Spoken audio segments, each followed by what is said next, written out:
Congresso Nacional? Vamos trazer para vocês aqui esse mundão chamado Congresso Nacional, principalmente o Senado Federal, que cobra do Poder Executivo, cortem os gastos, olha a dívida pública, não sei o quê. Aí o que aconteceu? O Senado aprovou, em uma das comissões, a gente já vai atender com a Aline Beckett, aprovou alguns assuntos que trazem bastante gasto público. O Senado tem avançado com assuntos que geram, no fim das contas, um aumento desse gasto. E a gente vai conversar com você sobre quais são esses assuntos e por qual motivo eles juntos, né, Aline Beckett, estão sendo chamados de pautas-bomba.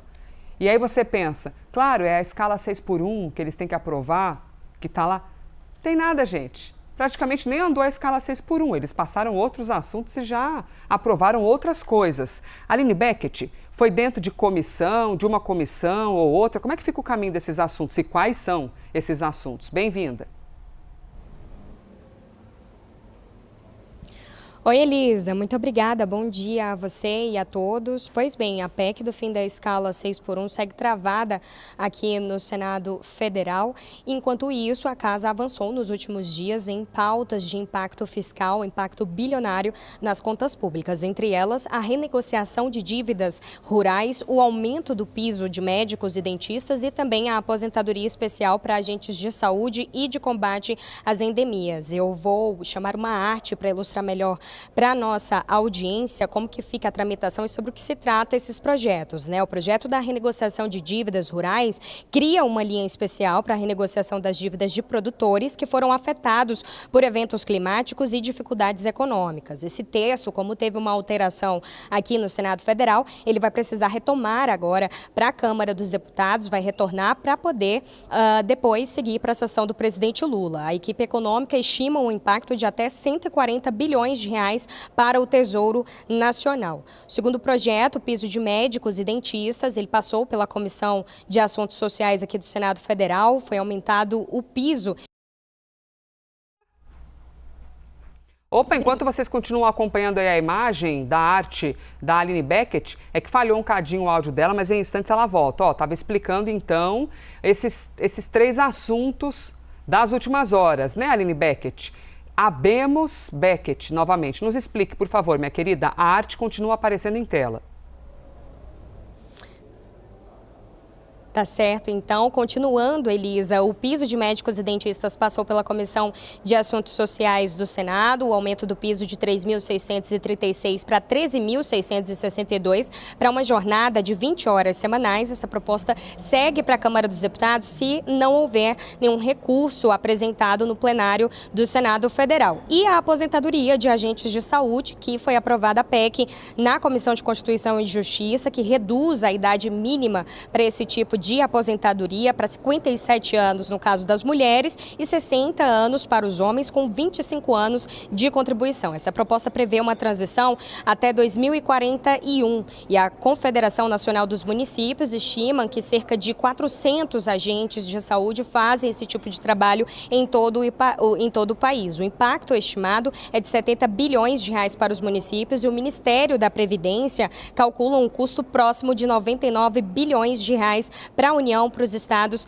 e para os municípios. São considerados esses projetos como pautas-bomba por conta dessa sobrecarga justamente nas contas públicas. E aí, além deles, a gente tem, é claro, toda a articulação ainda em andamento da PEC do fim da escala 6x1. O presidente Davi Alcolumbre ainda não definiu um cronograma, ele não enviou a PEC também para a Comissão de Constituição e Justiça e condiciona também esse avanço à escolha de uma relatoria, que eles cheguem a um acordo para uma relatoria desse texto, onde ele quer um relator que seja moderado de centro. Ele se encontrou essa semana com o ministro das Relações Institucionais, José Guimarães, que faz então essa ponte entre o governo e o Congresso Nacional, mas sem uma definição de calendário e também sem a divulgação do saldo dessa reunião, né? Os governistas aqui no Senado Federal tentam destravar essa PEC, ainda sob a expectativa de aprovar antes do recesso parlamentar que está previsto para o dia 18 de julho. Já a oposição oposição tem apostado numa pressão junto aos empresários para poder retardar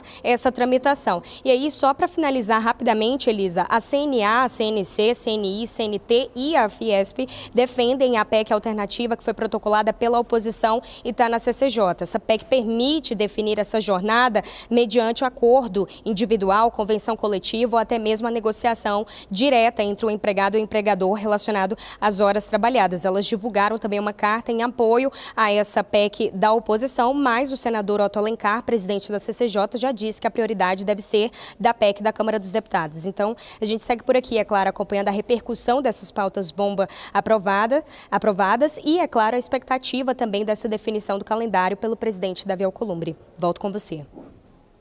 Muito bem, vamos então falar sobre essas pautas e daqui a pouco a gente vai falar também sobre o Tribunal de Contas da União, que fez uma análise do orçamento do ano passado, do governo federal, que foi aprovado, mas as contas públicas, não é conta, é dívida pública está enorme e que é um olhar necessário e queremos, né? E aí, ao mesmo tempo você tem um Congresso que está o quê? Agora aprovando vários gastos, para além dos setores que vão ser beneficiados, que também é um outro olhar social importante. Bom, temos aqui, vocês estão vendo que a casa está cheia.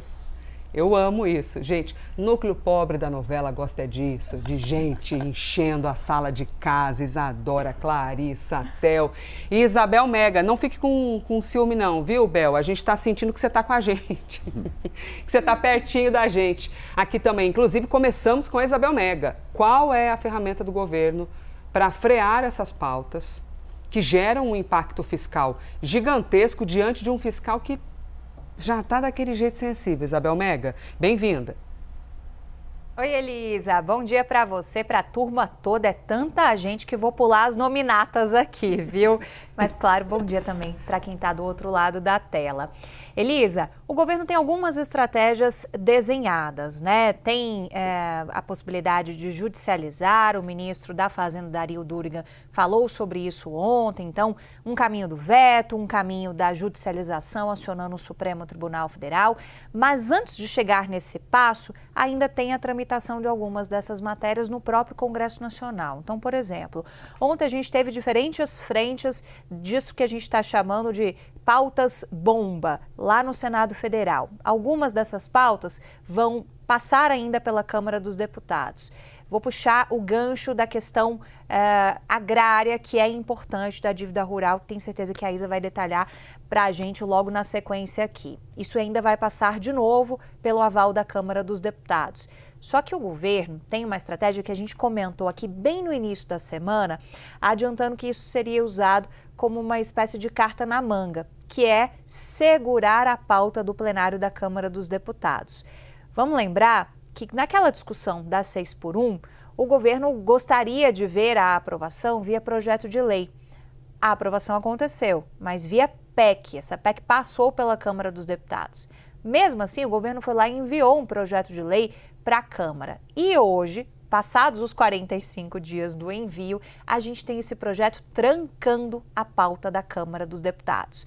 Então, a rigor, independente dele ser votado ou não, até porque essa discussão já passou via PEC, o governo tem esse trunfo para conseguir frear esse avanço dessa pauta. É claro que tem um efeito rebote, porque também não consegue avançar com outras matérias que são importantes para o Poder Executivo e que eles ainda gostariam de verem aprovadas antes do recesso de julho. Por exemplo, um PL que trata de combustíveis e que também é uma pauta prioritária para a equipe econômica. Mas é uma maneira de você, pelo menos em um primeiro momento, segurar, sobretudo diante do argumento, que é muito forte do governo, de que essas pautas geram impacto fiscal. Quando a gente conversa, por exemplo, com a bancada do agro, eles afirmam que não é bem assim e chamam a atenção também para o fato de que o próprio governo foi mudando drasticamente as estimativas de impacto fiscal.